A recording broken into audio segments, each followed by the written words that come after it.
Jackie Kucinich, filling in for Nia Malika Henderson. Welcome to On Background. In the wake of the massacre at Sandy Hook Elementary, gun control and gun rights activists spent millions of dollars on television ads, trying to use or diffuse the momentum of the tragedy. Leading up to the first anniversary of the Newtown shootings, Mayors Against Illegal Guns has released a new ad. Let's take a look.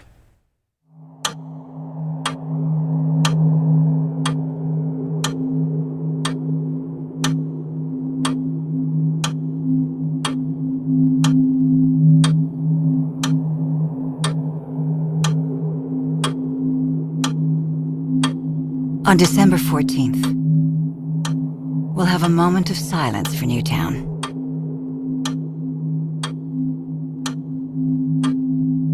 But with 26 more school shootings since that day,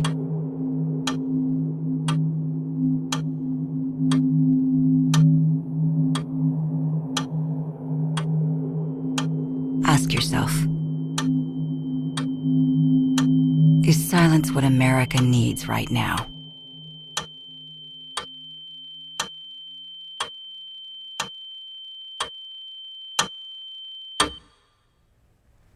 Joining me now to discuss the gun debate messaging is Christy Setzer from New Heights Communications and Mike Lane with IntElephant Strategies. Welcome.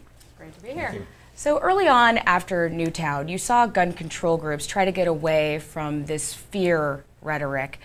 But now it seems to have changed. This ad is clearly tapping into that. Christy, what do you make of that change? Yeah, well, I think you need to look at it historically, which is, well, not that long historically, but a year ago in the wake of Newtown, there was, we thought, going to be unprecedented action on gun control. At the very least, it seemed as though Congress was going to take action on background checks. You saw people like Joe Manchin, from obviously a very gun rights state, to even, Republicans, Joe Scarborough, those types, saying now is the time we need to do something. And I would say that the reason why the messaging has changed is because everyone was pretty surprised when Congress pretty much failed to act. So obviously what we had been doing wasn't working. So Mike, is fear a more effective messaging? Fear is always a very effective messaging. I would say this particular ad, it's emotional. It really grabs at your heartstrings. I like the ad. I think it's fairly effective.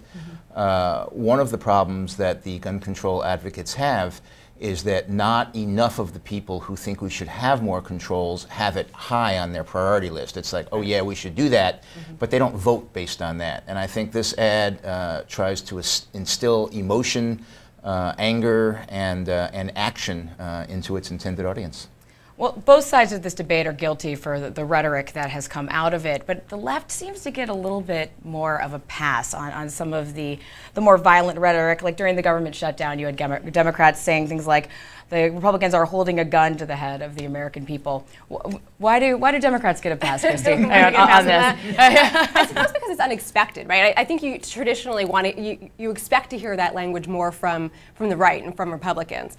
And so when Democrats do it, it's not coming from a place of their typical rhetoric. But I mean, the other thing that you see in this ad is who it's clearly intended for. You saw mostly the faces of children and women. I think there was one man that was in this ad. And so when you're playing to emotion like that, they're making no bones about who the intended audience is either. It's women and preying on that sort of emotional fear. Parents.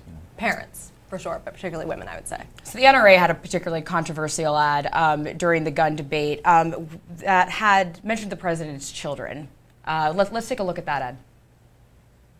Are the president's kids more important than yours? Then why is he skeptical about putting armed security in our schools when his kids are protected by armed guards at their school?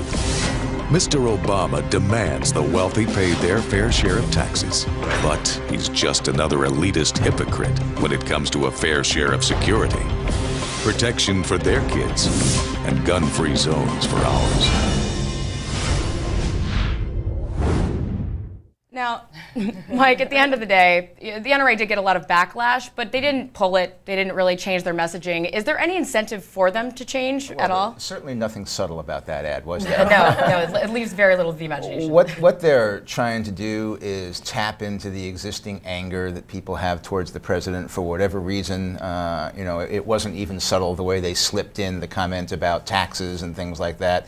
They're trying to find a vein of feeling of people who just don't like this president and say, this is your fight as well.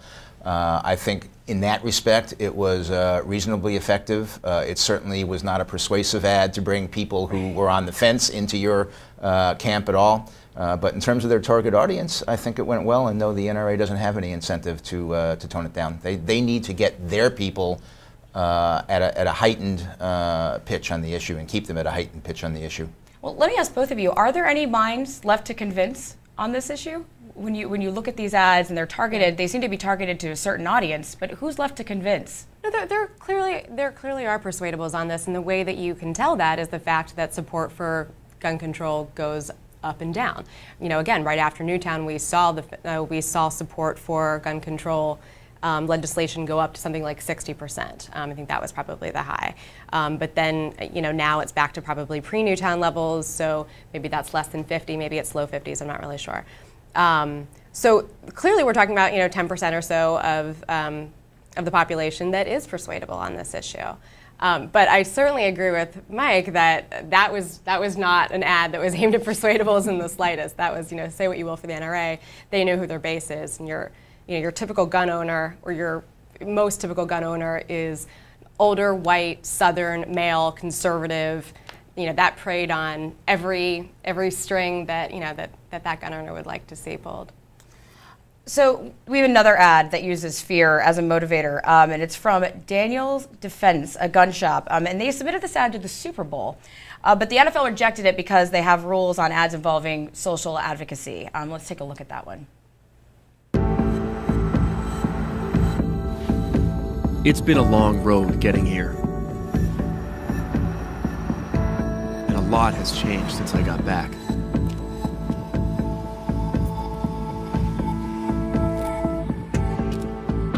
Now this is the center of my world.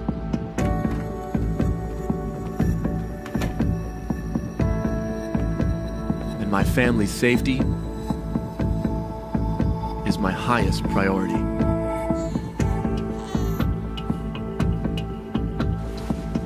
I am responsible for their protection.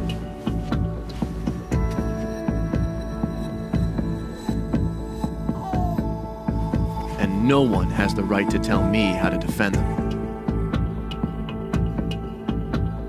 So I've chosen the most effective tool for the job. Daniel Defense. Defending your nation. Defending your home. So again, very subtle ad. Passions are so high on both sides, and we saw that in April when this bill went down. Is there a way to have a civil discussion on gun control, gun rights, and gun safety? Yeah, it seems like the one place for bipartisan conversation is around the mental health issues. Now, none of these ads have been speaking to that piece of it, but that was a conversation that we seemed to have with the Navy Yard shooting, was about maybe there's something that can be done on mental health legislation. Mental health funds are only 5% of overall, healthcare funding. That seems to be a place where people can kind of let their guard down a little bit.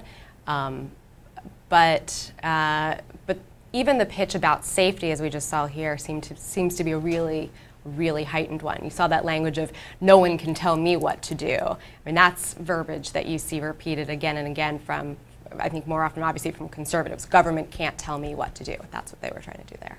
Mike, but is there a way? It seems like both sides either go one way or the other. The right always goes to gun registries, and that's one of the things that we heard during the background checks. Is there a way to keep it middle ground and keep it I don't civil? think so. I mean, I think this is a very polarized issue, and I think that there's very little middle ground for anybody to meet on. Christy noted mental health, which is not really a gun issue. Mental health is an issue to itself, and it really needs attention, and it's needed attention in this country for over 50 years since we dismantled what we had as a mental health system back in the 50s and the 60s.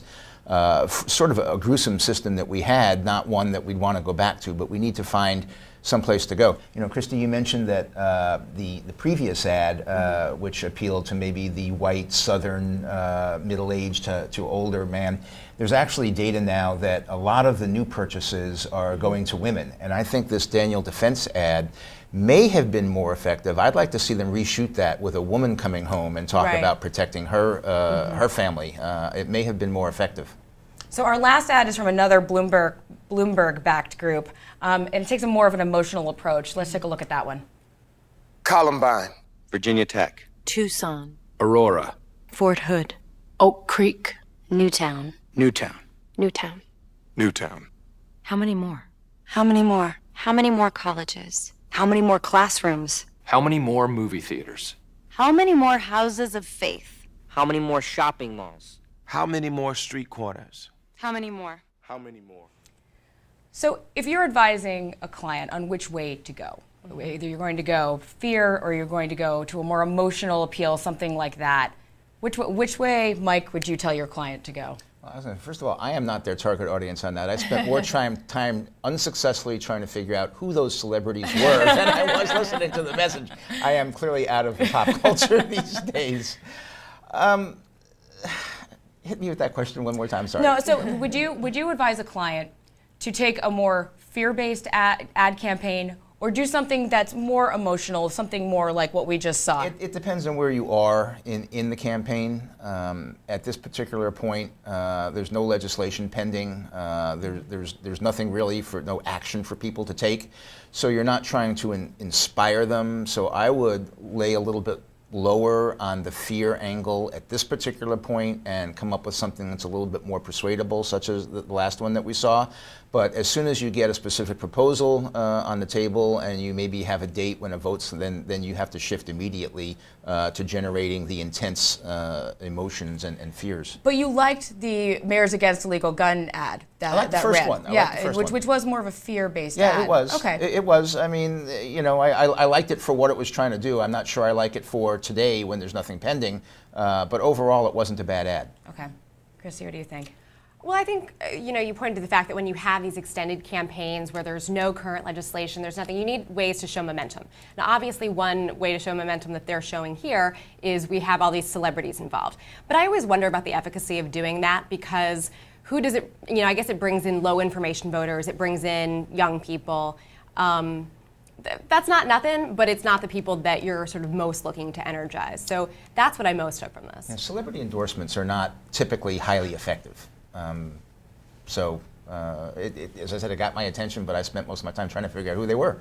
I had no idea. Christy, Mike, thank you so much for joining us today. That'll do it for us today. Thanks again to my guests for joining me.